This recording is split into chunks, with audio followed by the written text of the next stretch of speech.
All right, we are back for another episode of Quick Takes, and we are in 2024. So, yeah, welcome, Jake. Yes, sir. Starting off 2024 with a bang. Got to. I think, just to jump right in, I feel like a lot of our episodes, we don't usually dance around the, pussyfoot. We just jump right into it. And I think with this one, we're going to just dive right into it. It's basically talking about goals. And twofold, right? I think it would be kind of cool to share with our audience listening and watching like our own internal goals, like personal goals, business goals. Maybe some of you might find that just kind of cool to understand like some of our goals for the year, but also wanted to share just like strategies or ideas that you can implement into making sure that goal isn't something you just write down on a piece of paper and in 2 weeks it's buried and you're not really holding yourself accountable to that goal. So like maybe, to kind of frame up the latter half of this episode, we definitely have some ideas on how you can think and approach your goals to make them not just be something you write down, but something you potentially achieve. You know what I mean? So. Yeah. No, it's funny. We'll get into that at the end of the episode. I was going to say, I don't know if you remember. Yeah. Anyways, no, we'll let you dive into it first. What you wanted to say. Yeah, I think let's tee it off first with you and I both taking a moment to share some of our own personal goals, just for, health, life, creative endeavor, things that are basically something we would love to achieve by the end of the year. And do you want to go with that tit for tat? Yeah, maybe you want to start and then I'll shoot one. Okay, cool. I know a big one for me right now is going into this year. Which I'm doing right now is like the 75 hard challenge by Andy Frisella and Sam. I've heard about it and Sam kind of put me onto it, but all of last year, not that I like let my health slip, but definitely with like, dude, you know more than anyone, we do a lot, right? From all the businesses and endeavors, but then also it's like, it was my first full year into being a dad and for the first time, but then of twins. So you mix in being a dad for the first time and of twins and like running all of the businesses we do while also like starting some new ones. And I just think I just let my health slip a little bit more than I would have liked. Like I wasn't working out as much. I was like maybe working out 3 days a week. I was drinking a little more than I would usually like. I wouldn't class myself an alcoholic by any means, but my dad did die of alcoholism. And so just even me drinking more than I usually would, not really working out, I just felt like I needed to make it a goal this year to be a little more, proficient and focused on my health as well. 'Cause if you don't have your health, like what does it matter if your businesses are thriving and succeeding if you're not healthy and can't reap those rewards. So all that being said, I'm doing the 75 hard challenge and I want to make it a focus to just be a little more health conscious this year. 'Cause I've always been that way, but this last year I feel like I just kind of slipped a little bit. Dude, I think even just to bring it back to our like Crystal Effects like test day, we went out and it's like I was building them all day. We went and got Delight, which is this really fire bomb spot in Arizona. Got the little breakfast burrito wrap, the drink, built these, went out and shot. Then we got Raising Cane's. I remember we brought that back to watch Squid Game. Yeah. So I feel like when you're kind of in this like little grind, it's so easy to like eat poorly and like prioritize like. Yeah. It's funny because I just recently rewatched Oppenheimer and there's like this visual motif where they have this giant mason jar and they say this is how close we are to building or getting enough plutonium, and they put a marble in and by the end of the movie it's like full, right? And I feel like in a lot of ways us as creators, if we were to like creatively turn our sort of day into marbles, like I feel like most creatives would probably have like almost 90 to 100% of their marbles all focused on their hustle, their grind, their job, and aren't, in this analogy, leaving many marbles or time to focus on health and eating better and working out. And yeah, I would say that's definitely like a goal of mine as well. Like since pretty much after I got married, I kind of went on like an internal like, you know what? I'm going to just try to do a year of complete sobriety, like drinking, smoking. And to your point, like never had an issue with it. It's not that that was something that I felt was pulling me away from my goals. It was more just like a health thing. It wasn't more of like an addiction based thing. So since October, yeah, like haven't drank, haven't smoked or anything. And like for me, I do feel a lot better and clearer. I think my issue is after a long day of just like oscillating at a high stress level, my like vice, if you will, I don't smoke cigarettes or gamble. My vice would be like watching a movie with my wife and like having a glass of red wine, which I feel like most adults be like, oh dude, like I do that too. But sometimes if it was like a Friday night vibing, like maybe that one glass would be 2 glasses. And it's like, you know what? I kind of recognizing that. I was like, you know what? Let me just try a year and see how I feel. And even on being on this journey so far for 3 months, like I do feel like I'm much clearer and focused and like wake up not feeling like kind of with a headache or dehydrated. Like I just feel better. You know what I mean? So yeah. No, I mean, yeah, absolutely. I feel the exact same way. And it's funny that we both kind of came to these moments. It's not like you sold me on doing this, and it's not like I sold you on doing that, because you before me were even like, yo, I'm gonna try a year without drinking. And I was like, damn, that's crazy. I was like, it was really tough because like when we were at your Halloween like short film contest, you're like, yo dude, we have an open bar. And I was like, oh dang, like that's actually the week I decided to start doing it. And you're like, what do you mean you're not gonna like have a beer and watch all the movies? And I was like, that was like the true test of like, nah, like not doing that anymore. So, and our buddy Sam, who's a really close friend of ours, is like already way ahead of us. Like he is like a year plus, or maybe 18 months at this point. I think it's 2 years now. Yeah. No, he's like 2 years in right now. Yeah. And so, yeah, I think kind of similarly, like with you, as to you, like I typically saved the beer or like alcohol for like weekends. So that was like, it was always like Friday, Saturday is like when I'm allowed to have it. And like, that's the rule I kind of made for myself. But I saw that sometimes creeping into like, if I had like just a crazy, like if we had a crazy stressful day, or I did, and I know something with the businesses, like that night as I'm watching a movie, I might run to the corner store and grab like 2 beers. And I found myself doing that more and more. And I like, I don't really like that. Like, I don't like that side of me going to do that. I don't mind doing it on the weekends when it's like, cool, it's like I got through the week and this is my downtime, whatever. No, for sure. But when I found myself doing that more and more, I was like, I don't want to do that. And so, yeah, the 75 hard, part of the challenge of 75 hard is not only like the, 2 outdoor workouts and reading and drinking a gallon of water, but it's also like you have to stick to a diet and no alcohol. I was like, so that's Are you still doing your gummies, or are you doing full clean slate? Yeah. So I made her, so nothing in the 75 hard says like you can't like smoke or do weed. Funny enough, I think the owner has an involvement in a weed business and for sure is like a smoker himself. But I kind of made it a rule of the 75 hard that I can only do a weed gummy if I want to on Saturday after all my tasks are done, after all the workouts, the reading, all that. So, yeah, that's like my one little.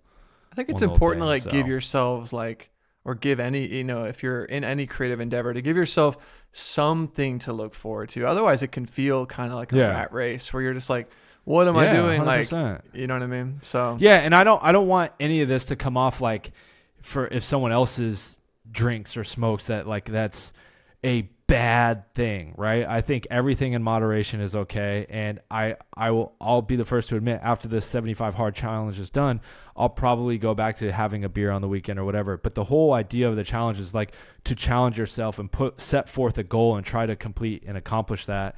And, to your point, it's like you don't want your life to be this like, you just don't want to abuse the thing, right? To where it sends your life down a spiral. But if you can still like live your life and complete the tasks and grow your business and have healthy relationships and indulge or engage and enjoy those things, then, that's great. But if you find yourself abusing that thing, that's where it becomes like dangerous and not an okay thing. You know what I mean? Which like even in the Bible, like it talks about Jesus turning water to wine. Like it talks about wine, and even at the Last Supper to represent Jesus Christ's blood, like drinking wine, sipping wine, and that's why communion is a thing. So it's not a bad thing. It's just when you abuse that thing, that's when it becomes a problem. And so I don't want anyone to feel like if they do drink or whatever, that it's like, oh, you're such a terrible person, because you're not. No, I think just at the start of a year, I think a lot of people kind of use this time to like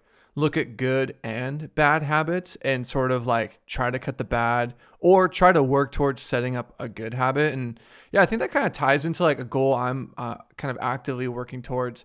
And I think I was kind of guilty of it. Just, it's hard, right? When you are your own boss and, you know, usually when you have your own job, you have, you know, a predefined amount of responsibilities. Like my first job, I used to work at an auto shop, and I knew that when I arrived and I punched in after leaving high school, I was expected to clean the bathrooms, mop the floor, and restock the shelves. Like I knew no matter what the case was, I had to do that.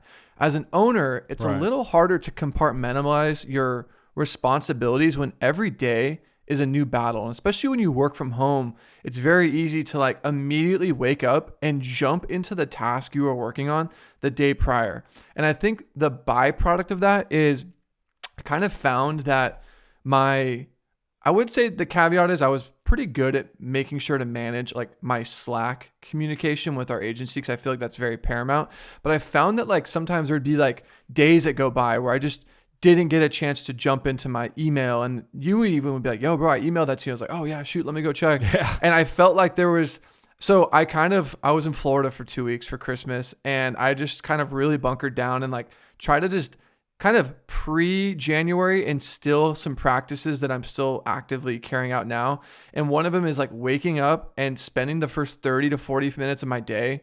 And that may sound like a lot of time to some people, but when you run several businesses and like I have an email for, you know, my own, like there's just a lot of, even just like, so I spend the first 30 or 45 doing like catching on texts that I miss, Slack and email, and zeroing out all of those. So I at least have an idea or an indicator of the things that I need to keep an eye on, because versus letting like a couple days go by and it's like, yo, I emailed that to you a few days ago. And it's like, oh, dang, like I always would feel kind of embarrassed. Like, oh shit, I should have seen that. So yeah, that's definitely like a bigger goal of mine, is being really up on that kind of stuff. And yeah, I mean, I just feel better. The much way that you probably feel better doing a workout, you just kind of feel energized. Like it definitely like helps lay the foundation for the rest of your day or week when you have kind of done a lot of like the groundwork at the top of your day. You know what I mean? Well, I think, I want to expand on that, because I think a bad habit that I developed last year, and it wasn't always like this, but I love what I do. So my initial instinctive reaction is, as soon as I wake up, is to go to my computer and get to work. Mm-hmm. That's like what I did. And all of last year I did that, where I'd wake up, you know, whether it was 5:30, 6, it just depended on the time of year. And I'd go straight to my computer and I'd be in my dark room working on my computer. And then we'd get the babies up and do the morning. And it's like, I didn't even get a moment to like, I don't know. I just didn't like that part of it. And now, since the start of the year doing the 75 hard, it's like I get in and I get my body and brain moving right away with the workout. I work out first thing in the morning, get that first workout out. And then when we wake the babies up, I don't know. I just feel already just doing that, I feel so much better and also more accomplished, because it's like when you work out, you feel better, period. You release those endorphins. You also check something off, like, oh, I completed a task that was a big part of my day. Like you feel better. And so then I'd go into the breakfast with the babies. I just feel better. And then when I come to my computer, I'm like, boom, now I'm like ready to work. And I also don't have that lingering, like, oh, I still need to work out, even though with the 75 hard, you still have to do a second workout in the day. But it's like, at least I don't know. So for me, like kind of what you said about how now your morning routine is this and you feel better and more productive in doing that. It's like same for me, because that's what I used to do. I used to get up in the morning and work out first thing. But this last year, I don't know what it was. Maybe I just felt like, because now I had the kids, I had to get to my computer right away, because I don't know throughout the day if like I'm going to get pulled away. Jake, I need help over here. And I was just trying to get as much work as I could get done right away. And I think that led to me feeling not as great, which led to me getting sucked into my work earlier and not working out, and then feeling worse, you know, just physically, and like kind of led down that slippery slope. And again, I'm not like fat or overweight. I'm still but like in terms of like what I was used to and what was normal for me, like that's so anyways, I feel a lot better so far just with this kind of new routine this year. There's a phrase, I remember seeing like a TikTok or a YouTube short about it where there is like a psychology to it. It's called like, the way they distill it is like, you want to wake up and I think they say like slay or fight your dragon, like do the thing that's the hardest thing to do first, because it instantly the rest of the day is so much easier. And this guy I was following like woke up and took an ice bath, and it was like the same idea where it's like, I don't want to do this. This is going to fucking suck. Right. But if you can do the thing that you really don't want to do first up in the day, it reframes the rest of your day of like, okay, well that's done. Like it makes everything immediately seem easier. You know what I mean? Dude, it's the same thing. It's the same thing for a workout too. Like if I go into a workout, you should always hit, in my opinion, the heaviest or thing you don't want to do like most first. You want to get that and knock it out the way, because it's like you go through a full workout and then you got to end with heavy bench set. Like, you're going to be tired. You're going to be mentally like, dude, I've already done all this stuff. The last thing I want to do is bench. So it's like, if that's like the core component of that workout, it's like knock that out first, get that out of the way. Then you can do all the auxiliary stuff after that. And so very, very similar in that way. Yeah, it makes sense. Knock out that slay that dragon first thing. No, for sure. I think, other than like the kind of email stuff, which is more just sort of baseline, just productivity.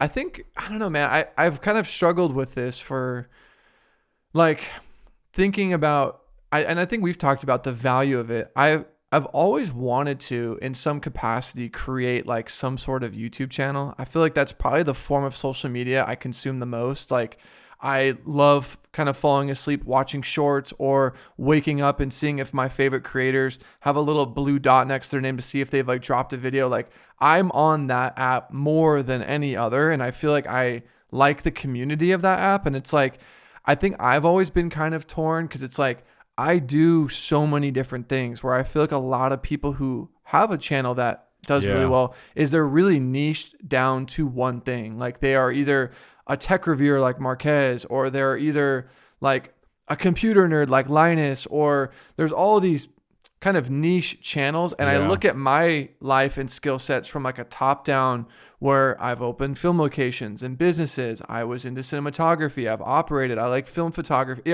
I do a lot. So it's like, what do I make that niche? And I've literally, there's been millions of times I've wrote in my notes up my phone, like my first video, and I just scrap it. And I was having a conversation with my wife where she's like, yo, just like do it. Like, who cares? Like, talk about everything, anything, something, like just do it, And I think it's something that I was like, you know what, even in some capacity, I do want to I have, as you've seen, like this amazing studio space where I go and obviously use it for our businesses to create like product shots and all this other stuff. But I was like, I have this, facility where I can literally create, and most creators would be like, oh my God, you have this space. Like, how are you not using it? And even Marty, when he was helping me film that little like spec Prime commercial, which I still need to put out. He was like, dude, this space is so dope. So it's like, it really reminded me of like, maybe I just need to put some energy. Maybe it's on the weekends when I just have like a little bit of downtime, or like, I feel like the chaos of everything else is like settled a little bit. I feel like on the weekends, I'm like a little bit, everything's a little bit calmer. Maybe then I can go. That's the tough thing I've noticed too, is like, similarly to you, that's how I feel like in this new era of life. Like I started the Jakob Owens YouTube channel hoping to make more YouTube videos, but then I also feel like, damn, like there's so much stuff that we do. Like, I'll make a video over here and it'll probably do nothing because a lot of people don't care about, as filmmakers, maybe real estate or investing in all this and that, but like or a film studio, like, they could care less about the film studio stuff. They just want cool cinematography tricks and behind the scenes. And it's like, what is that niche? But also it's like you were just saying, like, our weeks are so filled with so much stuff, right? And a lot of these people that maybe like have poppin' YouTube channels or are popular on YouTube, like that is their thing. Like they're not running 5 other businesses and trying to do YouTube. It's like, no, their focus is on YouTube. And for us, I feel like it's hard to like, if we do ignore our daily, weekly tasks to keep these businesses moving and running, to like focus on YouTube, what then happens? No, with those I've also just felt so like a level of like guilt of like, okay, well, I have an amount of to-dos on my which I'll talk about later, but I've been using Notion, which is like this to-do list, and to like literally look at that and be like, nah, and then just go record a thing for a whole day. Like I would feel in the process of recording, staring at my C70, like I would feel like I'm missing something. Right. So I feel like the weekend is kind of when me and you even sometimes there's a whole weekend where we don't really chat, and it's kind of just like we're with our families or doing something. So I was like, maybe that's a day where like there's a level of calm, or maybe I just go down Saturday morning and just not freestyle it, but just do something that's like so low friction. And that was the idea of actually getting this camera and this mic, was just to remove friction. I think that's probably healthy for me, is to remove invisible barriers that I've created for myself that prevent me from doing something that most people are like, oh dude, it's just so easy. But to your point, when you do have all these different things and you have this massive garden of all these different companies you need to water or they will wilt and die, like it is hard to like go do this thing. And to your point, do something that you might go put a video and it gets 200 views and you're like, okay, like was that really worth it? And I don't know. So I'm no like YouTube guru, but I think it would be fun in some capacity to create on that platform. I just have always struggled like what my foray would be, you know? I feel like you're someone that would also currently like, you would have the patience for something like YouTube. I find myself not having the patience, like more, I don't know if it's patience as well as like the attention span. Like I have so many ideas floating around in my head and I want to get them out. And the easiest way to do that is short form pieces of content. Yeah. And each short form piece of content I've made or will make could easily be a YouTube video, but then I would never get the amount of ideas out in my head that I have, because the YouTube content takes so much longer to produce from top to bottom, from the shooting, the editing, putting it all together. Whereas the short form content, like I can get the idea out of my head in under half a day from start to finish, you know, from writing, shooting, editing. And so that's like where my brain like tends to lean, because I just want to get those ideas out there. I think it's cool because constantly have this running backlog. Yeah.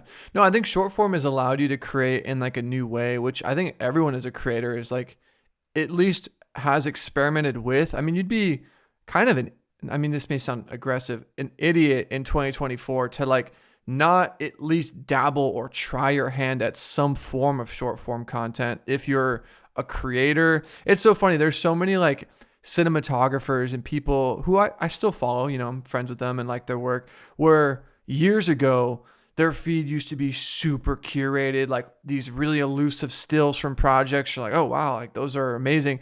I'm even seeing those people starting to create reels where it's like, okay, like that's just a sign of the times. Like that's where, if you want to have the reach that you need for your creative business or your own creative works, like, no, I mean, I think obviously that's even something I've had to like try and be like, you know what, fuck it. Like, I don't care if my feed is not aesthetic. If someone looks at me and goes, oh, this is corny or this is whack, it's like, you've seen it. We made that one reel for Prism, one phone video, 8 seconds, you know, about one of our filters, and it gets 28 million views. And it's like, there's no video on YouTube. Yeah, there's no video I could have made to reach those amount of people. And it's like, it's just, it doesn't like look aesthetic on our feed. It's not some sick ass piece of content that shows off our final result and work. It's like, but it generated thousands and thousands of followers, millions of views, and probably a lot of sales. So it's like, you just kind of have to, at a certain point in the era that we're in, play that game. Cause it's like, for a long time, it was like how I'm only sharing my final results, beautiful stills, I know, cool behind the scenes photos, have a cool aesthetic feed. Now I feel like you come to my page and it's just like, just all over the place, right? And that's partly because we do a lot of different things. If I was just a cinematographer, it'd be different. But we have studios, we have a filter company, we have Tropicolor, we invest in real estate. I have like just, you know, I am a dad. I want to share my personal life. I like to work out. It's like all of these things are me. And it's the world we live in. Yeah. Now. I mean, to that point, I think we talked about it a little bit on a previous episode, like that in a way can kind of become your unfair advantage if you were to think about the skill sets that you and I also possess, where it's like, opposed to shying away from not being able to niche down, lean into the fact that you've done so many things, and whatever you're sharing is based off of all these different, things that we're into. But yeah, that's always kind of been the barrier for me, is like, oh man, like I just do so much things. Like, what do I talk about? And if I start talking about so many different things, am I just going to like lose a lot of audience? Cause they're like, oh, I thought he was a cinematography channel.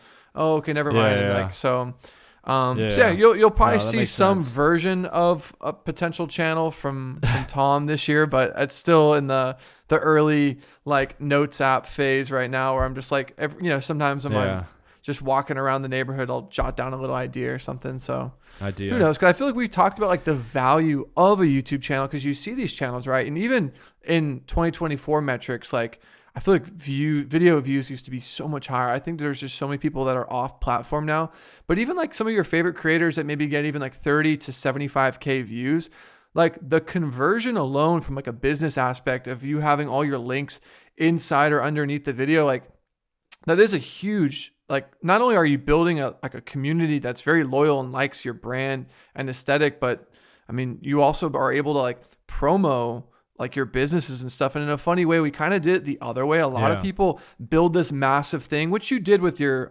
previous YouTube channel, and then build businesses. I feel like in a way we have these really great businesses that do really well. We do a lot of other vehicles for marketing and stuff, but like don't really have like the channel. So it's like a lot of people do it the other way around. So it's like, I don't know. Yeah. I just see there's value in it potentially. So, but yeah, beyond that, what's one of your other like big goals for this year? Like, do you have one that you like comes to mind? I'm trying to think. I mean, more of just a personal business goal. Or personal. Yeah, I mean, I'm going on my honeymoon in May, so obviously there's a lot of planning, and obviously a goal is just to fully try to be super present on that. And it's going to be hard to not like wake up before the day's excursion and like check Slack or just, but I feel like you did a really good job at it. Like there was a couple times I hit you and like things were like, yo, not sure if you're seeing this. And like, you just didn't reply. And I was like, cool. Like that's actually good. Like you being able to take like your 10 to 14 days, like, and my wife's like, please, like, can we just do like a fully unplugged honeymoon? So yeah, I mean, there's a lot of probably groundwork prior to where I can do that. But yeah, that's definitely like a personal goal, is to also like see what happens when one of two owners steps away from something for a period of time. Like I think, and I've listened to a lot of like Tim Ferriss, and he talks about, there's this term called fear setting, where you have this fear that you've built up in your head of like, oh my God, the house is going to burn down. But when you actually like kind of write out what your fear is on paper and be like, oh my God, who's going to do this? Okay, well, that's an easy solution. Like you can kind of reverse engineer, and like, I don't know. I think it'll be cool because there might be a period of time where like you have another kid and have to disappear for a couple of weeks. And I think it's like probably healthy for us to have those periods of time where we can take breaks, but also like just see what impact it has, if any, on the companies. You know what I mean? So, and before we kind of get to the steps you can take to make sure you're kind of holding yourself accountable to some of these goals, we just want to take a quick moment and talk about this episode's sponsor. As you know, if you've listened to any of these episodes, this isn't a pod where Squarespace, Artlist are sponsoring this thing. We are doing all of this ourselves. I mean, maybe one day we'll get a sponsor, but for the interim, the way we're paying for this is by our brands getting a little shout out. As you know, me and Jake own Prism Lens Effects and Tropicolor. I just want to take a quick moment and highlight a couple products that you should check out. Jake, I don't know if you want to tee it off. There is a cool product over at Prism that we just dropped. Yeah, I mean, we just dropped a really cool new set of filters over at Prism Lens Effects called the Ghost Effects filters. 3 different variants, from a handheld version, 2 circular versions. Those are out now. We've been posting and talking about those. And then over at Tropic, we have a variety of new products, but we also just launched a new subscription service that has a monthly, yearly, and lifetime option. So yeah, if you're a filmmaker, photographer, cinematographer, editor, and any of these sound enticing to you, it would be very helpful to us if you go support us, because it helps us, continue this podcast and bring you guys as much value as possible. And if you're listening, in the show notes of this episode, we've actually included a quick takes discount code to both of our brands. And if you're watching in YouTube, same within the description. But yeah, with that, let's get back to the episode. But yeah, I mean, I think another thing I wanted to talk about in this podcast is anyone listening, watching, I definitely encourage you, if you have the time, to, list out what some of your goals might be for the year. But I think in the even years past, I'm even guilty of it. You write these goals out, you kind of build these new habits, waking up, working out, zeroing out your inbox, doing X, Y, and Z. But like what tends to happen, I feel like, is you fall back into your old rituals in like a month or two. And then December rolls around, you're like, I didn't quite get to this.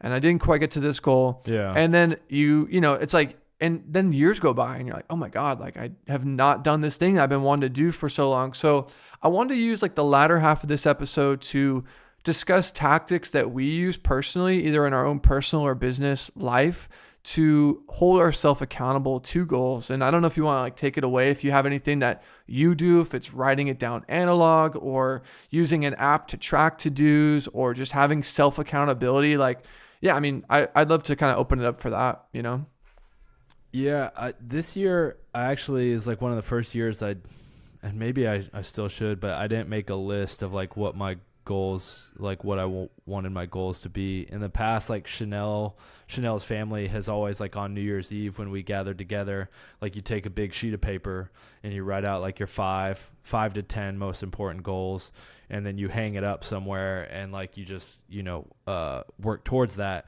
But beyond that, there was always three things that, like three bullet points you would put under that goal in terms of like, all right, how do you get there? Because everyone can set a goal. I think I was telling you this on the phone, like every NBA's team goal at the beginning of the season is to win a championship. Yeah. But only one team of the 32 or 30 whatever win. So like, what are the things that there's the high level goal, but what are the things that you can do to get to that goal? And that's what you should be focusing on, is those things, not the goal, because the processes are what's going to get you to your goal. So it's like, it's cool to set a goal, but what are the underlying bullet points that will help you get to that goal? And so that's something that, like, if you're making a list of your goals, it's like, cool, it's good to write out your goals and see them, but you have to write down like, okay, these are what and how are the steps of how do I get to that goal? And then you follow those things and making sure that every day you're working on those processes to get to that goal. Because if you just have a goal and you're just like, you wake up in the morning and it's like, you don't have an actionable item or step, like, guideline of how to get to that goal, like you're not going to do anything. You are going to come a year from now and be like, I guess I didn't achieve my goal. You know what I mean? And so I think it's super important to whatever your goal is to almost write out like a couple steps, processes, like of how you're going to achieve it. So I heard this analogy and I think it relates to that perfectly, is imagine I left LA. I got in my car and I left. And in scenario A, I could have the goal of reaching and doing a cross-country road trip and reaching New York by January 15th. And then knowing that's my goal, I can work back and be like, all right, well, that means I probably should hit Georgia by this day, Texas by this day. And you can actually build a roadmap to get to your goal. If I just got in my car and drove and didn't have a goal, I might end up in Wyoming or Portland or Texas and just end up there and be like, oh, I guess this is cool. Like, I think it's helpful to have, and in business, you kind of call this a North Star goal. It's the thing that you align towards and work towards, like kind of like a northern compass, if you will. And not even in business, because I do feel like people probably listen to this just as filmmakers or creatives. And I think it's healthy to write a goal, but then like reverse engineer what that is. Maybe that goal is to, lose 10 pounds, or maybe that goal is to post 10 YouTube videos. Well, if that's your goal, well, what's step 9, then 8, then 7, and work all the way to what is step 1 like today. You know what I mean? So I'm definitely trying to point, like if you're to that point, if you're a YouTuber and your goal is to, like, if you're just starting a YouTube channel and you want to reach 10,000 subscribers, cool, great goal. But what are the steps to get there? Yeah. Step number 1, post at least one video a week. You know what I mean? Step number 2, you know what I mean? Start going down the list. Like you said, reverse engineer. Okay, this is the goal.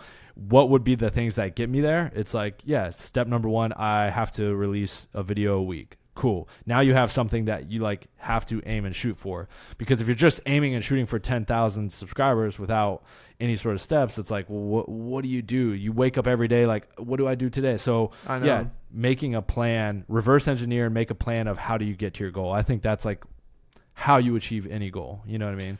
And I think the second part of that is basically, I would say, don't shoot so high that when you reach your goal, you're disappointed in yourself, and don't shoot so low that you achieve the goal so easily that it almost feels like a false victory.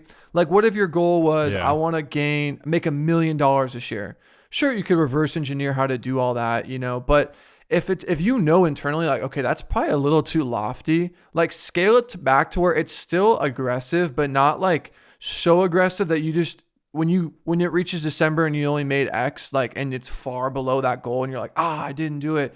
Like, I mean, it's a double-edged sword, because you do want to have aggressive goals to like really energize yourself in the morning and every week and every month to get to that goal. But if it's so out of reach that it's not possible, you're just going to be disappointed, and it's kind of like a pointless goal, if that makes sense. So yeah, that would be like something I would kind of say, because we were working with our agency and they're like, oh, like what goals do you want to make for certain revenue targets? And it's so easy to be like, oh, I want to make $10 million, but it's like, okay, is that like realistic? And like, I'm sure, like you said with the football teams, everyone wants to win a Super Bowl, and not that teams like, I'm sure that's every team's fucking goal, but you know, like choose a goal for your own self or for your own business that's like realistic, you know?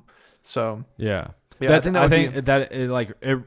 I think a goal that reaches and is a little big, but like not out of reach. You know what I mean? Like, for example, like you said, like to just, you know, if you've only made $1 million in the last year, like, or to even make it more simple, like, I guess let's just use that number, right? If you're a business that generated in total revenue $1 million, and then you're like, next year I want to make 10 million. So in a year you're going to 10x. Like, how long did it take you to get to that million beforehand? But now in just 1 year you want to 10x that number.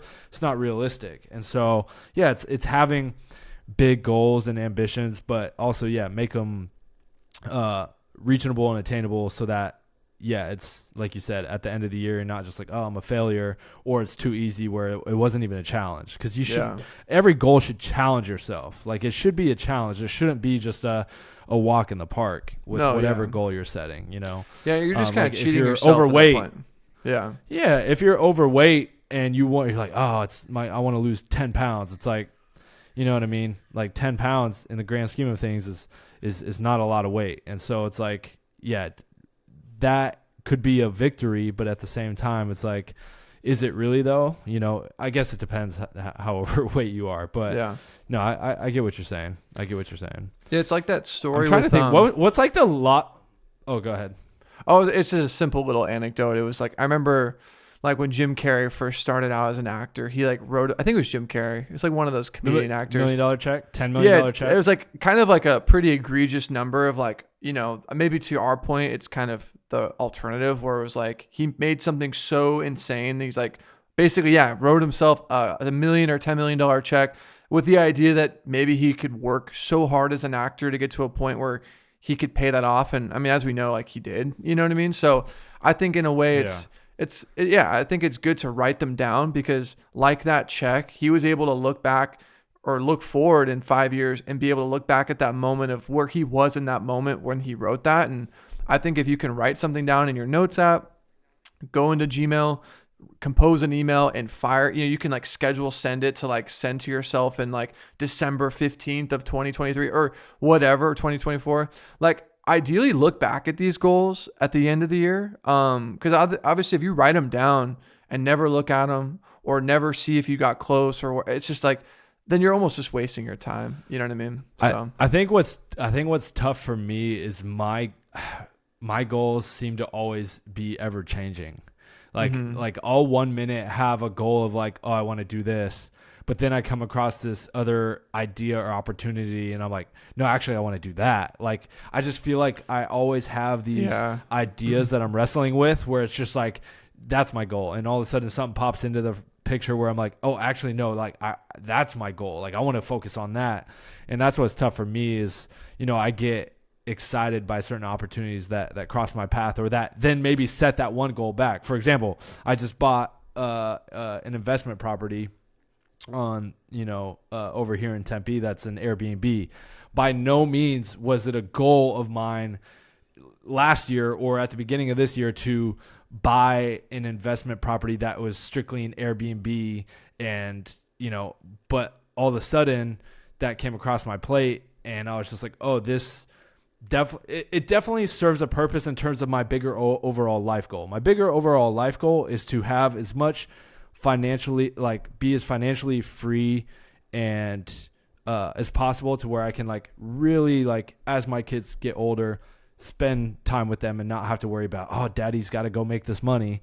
Like, you know what I mean? Like I want to be able to be the dad that coaches my son's YMCA teams and goes to every game and this and that. And so like my overall goal is to be as financially free as possible. And yes, that does buying that property does play into that because that's not work that I'm going to have to go physically do. It will passively make me money. So in terms of like goals this year right now pertinent, it doesn't serve that goal or those goals, or maybe it takes a lot of money out of my account that hinder some of these other goals I have for right now. But in terms of like bigger picture, long-term 10, 20, 30 year goals, like that serves those goals. So I'm always like, I feel like kind of, similar to your goals, I think, and not that this is going to turn into like a therapy session, but I kind of have the same issue.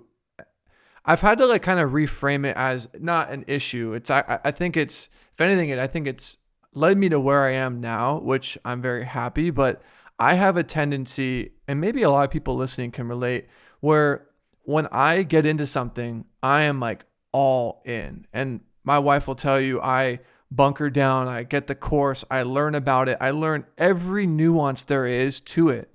And I don't know if it's out of me having that same process happen to something again. And like you were saying, this is what made me think of it. I kind of lose interest in this other thing.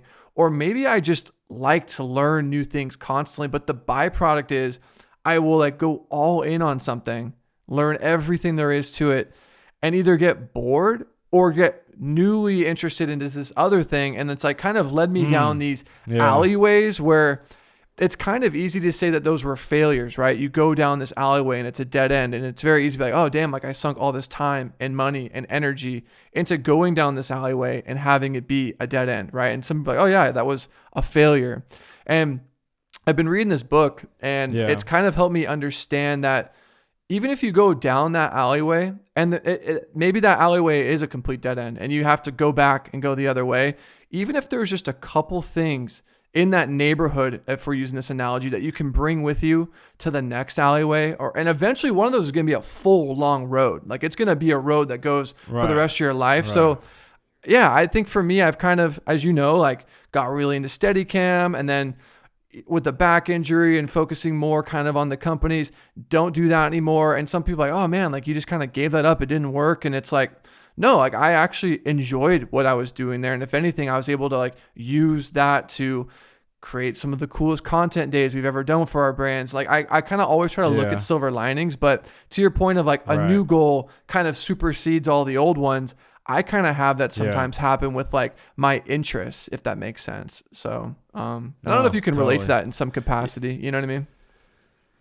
No, for sure. I mean, yeah, I could definitely see that from you, because you're always like, like when you learned how to weld and you're like, bro, I know how to weld now. Like and I'm like, wait, what? And then like when woodworking, and you fucking built all the prism shelves or the oven. I'm like, just where did you learn this? And you just go down these, and then all of a sudden you're like, yo, like I operate Steadicam now. I was like, when did this happen? Like, I know. Yeah, it's just, you're always I think part going of me, down these, I kind of create a goal for myself, and like we were talking about before, like work backwards from that. Like me learning how to weld came because we got this huge industrial warehouse and we wanted to build all these auxiliary shelves and props and stuff. So I was like, okay, let me learn this skill that can benefit this other thing. But yeah, I think that's also like kind of one of my goals, I guess, to like relate all of that back to where we're at and talking about today, is I really do want to try to the best of my ability to take all of these dead ends, if you will, or these things that I've tried and put them into a singular thing that I put all my focus and energy in. And that's not to say like focus and energy is being shifted away from our companies. That will always be something I'm always energized. Like, you know, I still very much wake up every day and like that is my focus. I think for me, I want to have like a deeper purpose that no matter if we sell these brands in 3 to 5 years, I still have an identity or a thing that I'm into that isn't solely related to a brand that we may or may not sell. Like I was listening to an audiobook of the guy that sold Pixar, and his name is Ed Catmull, and he worked all this time building Pixar. And after that kind of goal ended, like he kind of reached the end, he felt kind of like, what do I do now? You know what I mean? Like there was like this moment of like, what's next? And I don't want to have that where like, if we were to sell the brands, it's like, okay, like I'm 35 or 40. What do I do now? So this is kind of my goal this year, is to like zero in on something that like me as Tom Taugher is like, can kind of like rally behind as like a brand or some sort of creative entity. And that was where I was like, okay, maybe like I can funnel all this into a YouTube channel or something. But yeah, I don't know. It's still kind of a black box, still kind of working it out. But yeah, I mean, just to get like real personal, that's kind of something I've been kind of like rallying with or grappling with, if that makes sense. So I feel that.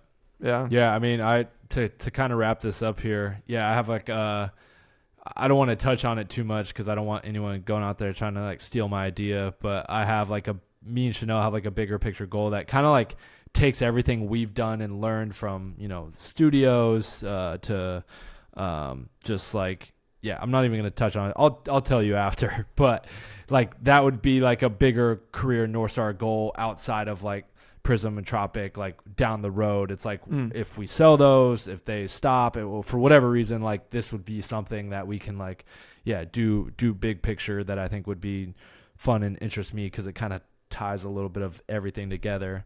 But then in terms of like, I think business goals for me this year, I mean, I kind of talked about some of my personal goals earlier. I think just to rattle off a couple business goals, I think it's obviously to grow each brand. I don't have a specific number in mind, you know, from following or revenue, outside of like, I would just love to see each of those numbers from social media to total revenue go up. As long as we go up, solid. And then I really, out at the Eclectic West, I want to make big headroom on like actually starting production on either the motel build or the diner build. I'm really trying to like wrestle between which one I go with, because I can't just do them both at once. It's too much money, too time consuming. And I'm actually going through some crazy shit at Eclectic right now where I'm dealing with some stuff with the county, and so that's kind of setting that back a little bit. But and then outside of I mean, it's really just to grow the following, grow the revenue of all the businesses, start production on Eclectic. Those are like my kind of main business goals. Not too much outside of that, you know, because that is just kind of the focus. You know, it's like I don't want to have like these weird side goals that don't that exclude those, because that is like the primary focus right now. Because I think both of us would love to sell and exit those companies at some point, and then like we said, move on to our next thing, because I think both me and you are always talking about ideas for things. It'll never end, man. And that's the thing too, like I feel like I've kind of put a lot of my self-worth in those brands, and the success or failure of those brands I do kind of hold to, like I identify so much of what I do and so much of which is maybe not a good thing, unfortunately, but like to those, you know what I mean? So like part of me is like trying to like reverse move like from that to where when the day comes and someone's like, hey, yeah, we'll buy your company for X, like I don't want to have that happen and be like, dang, like what do I do now? You know what I mean? So yeah. But yeah, I mean, we'll close this episode out. I got my dog barking in the back, but yeah, we're excited to be back doing Quick Takes 2024. I challenge you, anyone listening, watching, to take some time after this episode if you can. If you're not driving, pull over or whenever you get to your destination, pull out your notes app, write down some North Star goals, be a little aggressive with them. Ideally choose some stuff that you have to actually like wake up and work towards. But I really do think if you were to check those goals at the end of the year and you've made, positive strides towards it, you will, I think, feel much better. So, yeah. And one last note I want to add to that is, with those goals, whether you already have them written down or this is something that you're now going to like, okay, I need to write down my goals. Again, make those action bullet points of how you actually achieve them. Like I would say like a daily, weekly, monthly, 3 bullet points of like, what are the 3 kind of checkpoints that I can do to ultimately get, or that will help me try and reach that goal. I think that's very important. But yeah, until next time, you can subscribe to the podcast on Apple Pod, Spotify, and YouTube. So once again, share this with you if you can with a filmmaking friend who you might think enjoys this kind of content, because we do this for free. It'll always be free. And ideally, if more people listen and can chime in, it just makes it more worthwhile. But yeah, until next time, that's been a quick take.